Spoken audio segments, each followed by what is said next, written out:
How to become an entrepreneur. If you want to run your own business, you've come to the right page. Being an entrepreneur is a high-risk, high-reward position. It's full of stressful situations, sure, but it's also chock full of rewards and a sense of accomplishment. It's not as hard as it seems, as long as you have some diligence, patience, and, of course, a good idea. You'll be your own boss sooner than you think. Part 1. Setting your foundations. 1. Brainstorm a great idea. Most businesses start with one compelling idea, whether it's a service people need, a product that would make life easier, or something that combines both. The business world is full of great ideas, and many not so great ones. What will set yours apart is whether you can find a niche need to fill. You don't necessarily have to do something revolutionary or brand new to be successful. You just have to be better at something than your competitors. You will likely be more successful if you do something you know and love. Going into computer programming might make your business very marketable, but if your heart's not in it, you won't have the energy to keep yourself going. 3. If you're having trouble thinking of an idea, create a list of things about your target market, such as places they shop and things they purchase. Narrow the list down to about 3 items, keeping cost, manufacturing time, and popularity in mind. Find the easiest, most realistic product you can offer. 2. Research your market. The key to starting a business is to know whether there is a demand for your product or service. Is what you can offer something that is not being done as well as it could be? Is it a need that doesn't have enough supply to support demand? 4. There are many sources of free industry information. Search online for industry and trade associations in your target market and read the articles and press releases they post. You can also get valuable demographic information from census data. The U.S. Small Business Administration has a website with excellent suggestions on how to come up with venture ideas, conduct market research, how to write a business plan, and how to recruit investors. It is an invaluable source of reliable information if you're starting a business. 3. Talk to potential customers/clients. You can have the greatest product or service in the world, but if nobody wants to pay you for it, your business will crash and burn. Talking to others will also help you prepare to persuade investors. Ask for honest feedback when you talk to potential customers.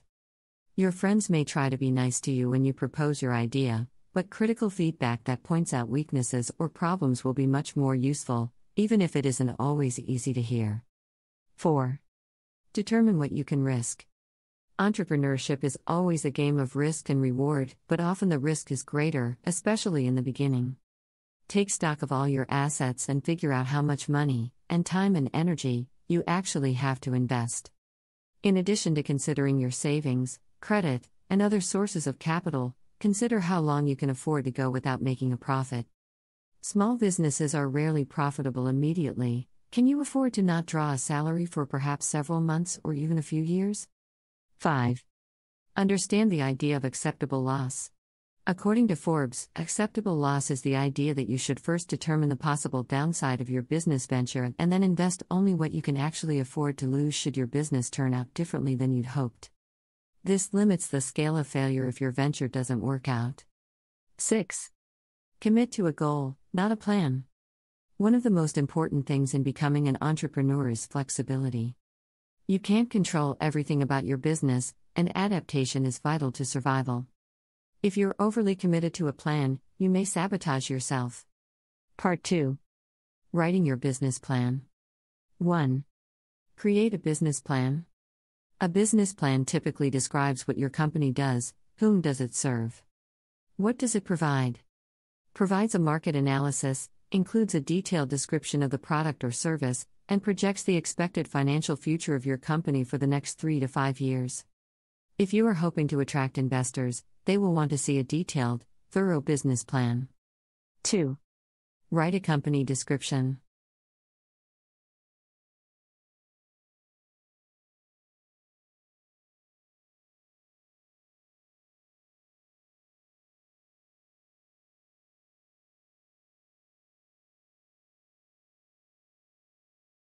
This should be a brief summary of what your business does, what needs it satisfies and how, and why it is superior to other ventures of its kind. Be concrete and specific, but keep this short. Imagine it as an elevator pitch. 3. Present your market analysis. If you have done good market research, you should be able to talk in specifics about your chosen industry or field, your target consumer market, and your projected market share. This section should be as detailed as possible, as it needs to convince investors that you know what you're doing. One of the mistakes many beginning entrepreneurs make is failing to narrow their target market and trying to sell to too wide an audience. While it's tempting to believe that everyone needs and will love your product or service, the reality is that they won't. It's okay to start small. 4. Include a section on organization and management. Even if your company is only you at this point, use this section to provide information on who owns your company, what their responsibilities are, and how you will structure your business as it expands. Will you have a board of directors? How will your employees be organized? Investors want to see that you have thought about the future of your company. 5. Provide information on your service or product. This is where you can get into the specifics of what exactly your business will provide your customers. What are you going to provide? What need will it fill? What competitive advantages does it have over other similar products? Provide details from potential customers' point of view. If you have already talked to potential customers, you should have a good idea what their opinions of your service or product are. If you are planning to sell a proprietary good or service, include any patent information or other ways you plan to protect your intellectual property. Investors don't want to invest in a business only to have their product scooped by a competitor. 6. Describe your marketing and sales strategies. This section will focus on how your business plans to attract and keep customers. How do you plan to reach your target consumers? How will you use marketing to grow your business?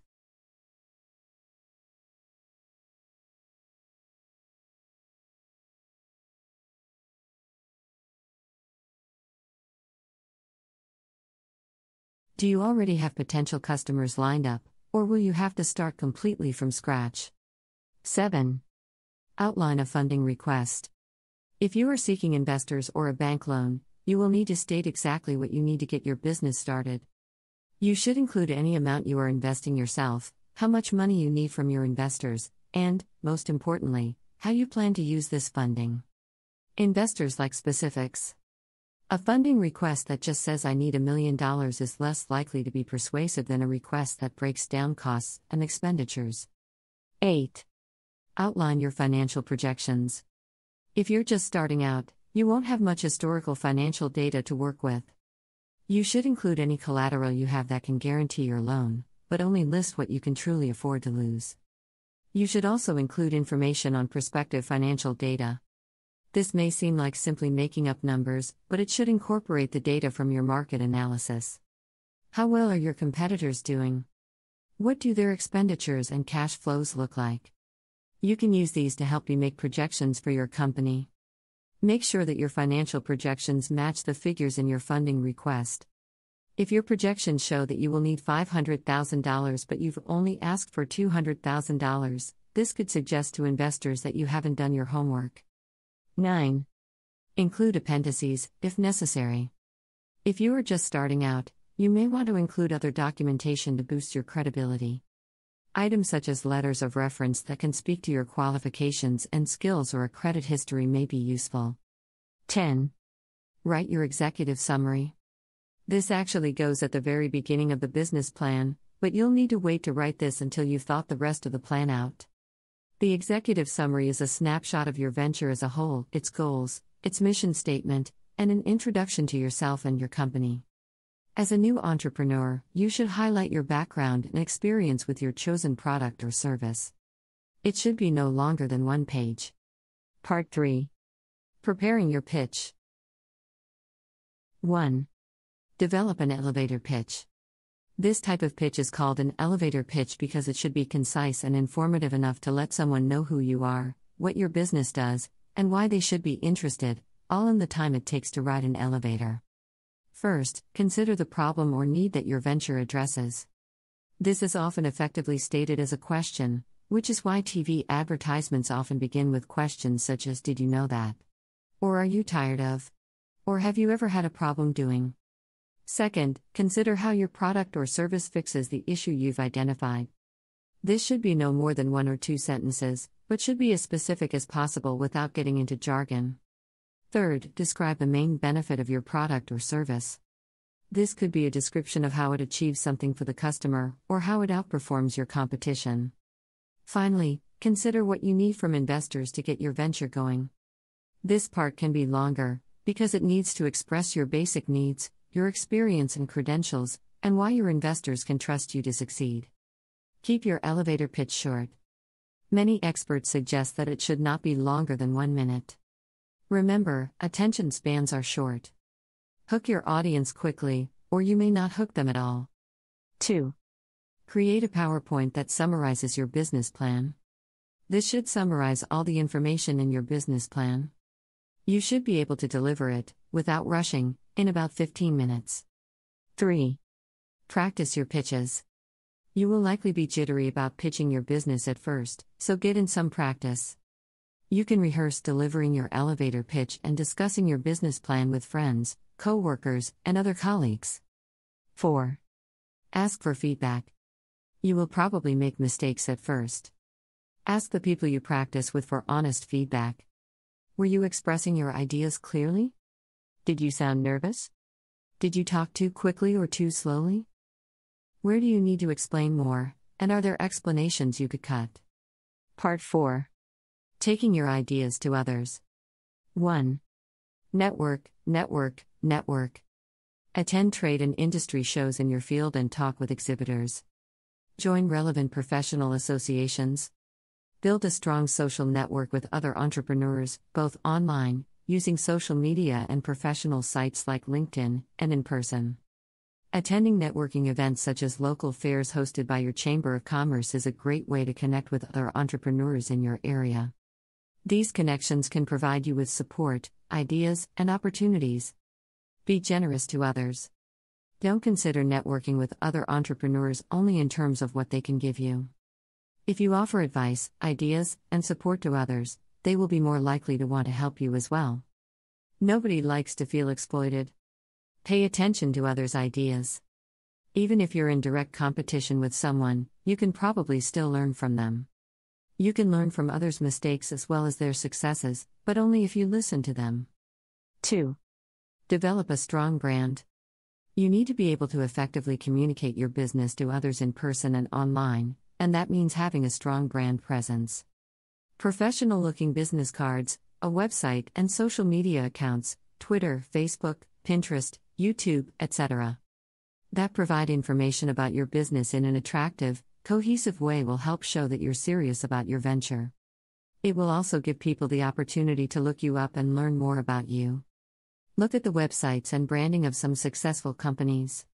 See what they have in common, what they do that's interesting, and try to emulate that formula with your own brand.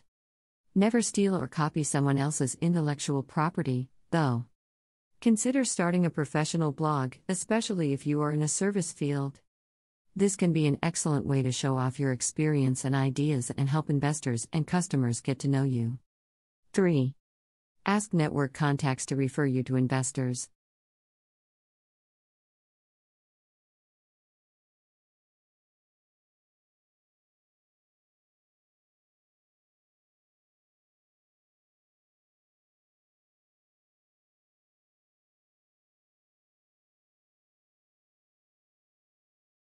Chances are, you know someone who knows someone who's looking for something to invest in.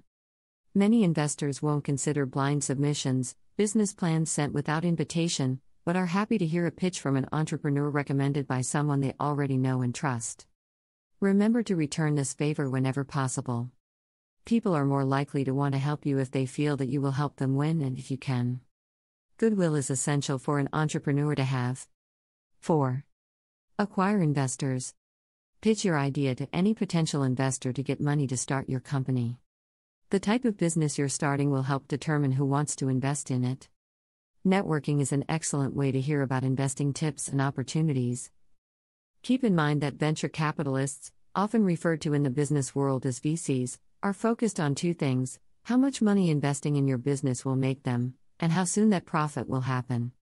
While hundreds of thousands of businesses are started every year, only about 500 a year get VCs as investors. If you are providing a professional service, such as consulting, accounting, law, or medicine, consider forming a partnership with someone who is already established in that profession. Someone who is familiar with your field, and your knowledge of it, may be more likely to invest in your success. Starting small and pleasing a small number of customers at first is a high probability way to get there. If you can get your business started without spending a lot of money, that might be your best route. 5. Sell. Sell and distribute your product. If you're getting revenue, then you're in business. You're testing your theories about the market, you're finding out what really works and what doesn't, and you're getting fuel for more ideas and improvements. Stay flexible and keep working hard. Part 5. Having a healthy mindset. 1. Understand that there is no one-size-fits-all approach for success. Not every successful entrepreneur needs the same amount of sleep or goes to bed before midnight. Winston Churchill stayed in bed until 11 a.m. because he liked working in bed. Albert Einstein slept 12 hours a day because he felt that it gave him much more clarity. It seemed to work perfectly for them.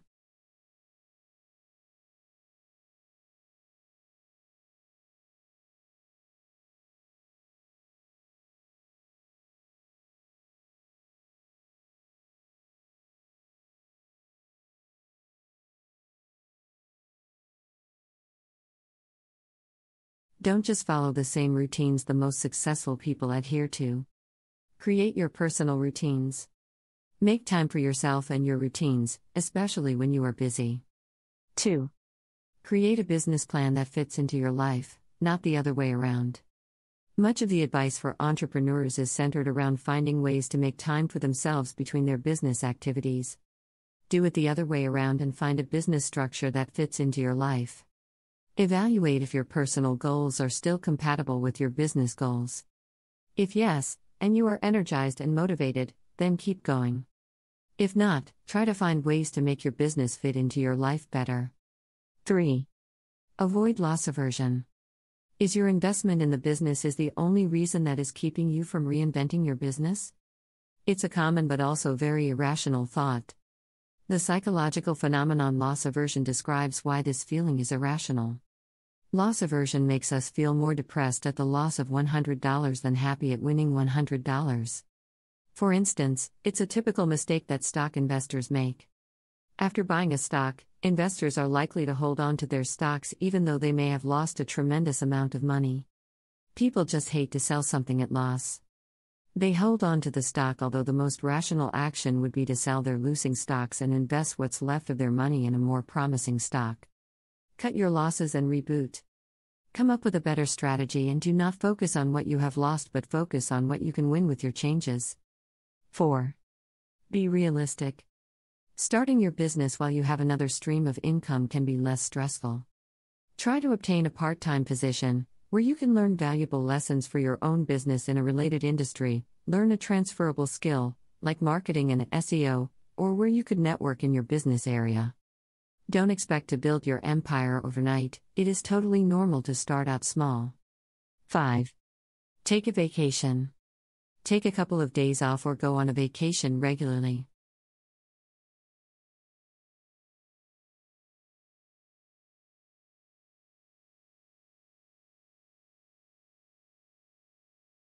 Take some time to recharge your batteries and give yourself the chance to reevaluate your business with a fresh perspective regularly. Part 6. Examining your personality. 1. Think about your priorities. Ask yourself some questions about what you want out of life, as well as out of your business. What does achieving your goals in life look like? What is important to you? What are you willing to sacrifice? Consider what you need to make these priorities and goals happen. Is it a certain amount of money? A certain amount of free time to spend with friends and family? 2. Decide whether your personality is a good fit for entrepreneurship. Becoming your own boss is a goal for many people, but some people are better suited to this lifestyle than others. Knowing how you are likely to react to events will help you achieve your goals. Are you comfortable with a lot of responsibility? Entrepreneurs often have no backup and are responsible for the success or failure of their business. Do you enjoy interacting with people? Almost all entrepreneurs have to do a lot of customer service, particularly at first. If you aren't good with people, you may have difficulty getting your business off the ground. Are you able to accept uncertainty and even failure? Even the most successful entrepreneurs, for example, Bill Gates, Steve Jobs, and Richard Branson, have had businesses fail on them, often several times, before they found a formula that worked. Do you thrive on problem solving and creative solutions? Entrepreneurs at all levels face many problems that they need to find creative solutions for. A high tolerance for frustration and the ability to think through problems will serve you well as an entrepreneur. Meet other entrepreneurs to assess whether being one yourself is a good fit. 3. List your strengths. Be honest with yourself as you consider your strengths and weaknesses.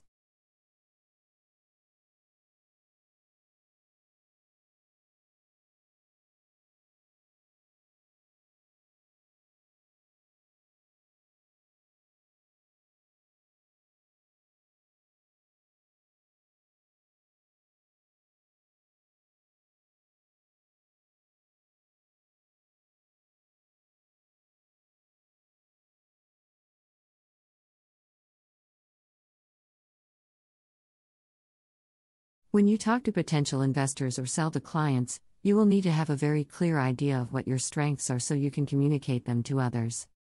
4. Determined to succeed. Energy and determination will get you through many of the hurdles you will face as a beginning entrepreneur. Be idealistic enough to believe in yourself, but pragmatic enough to examine the realities of your situation.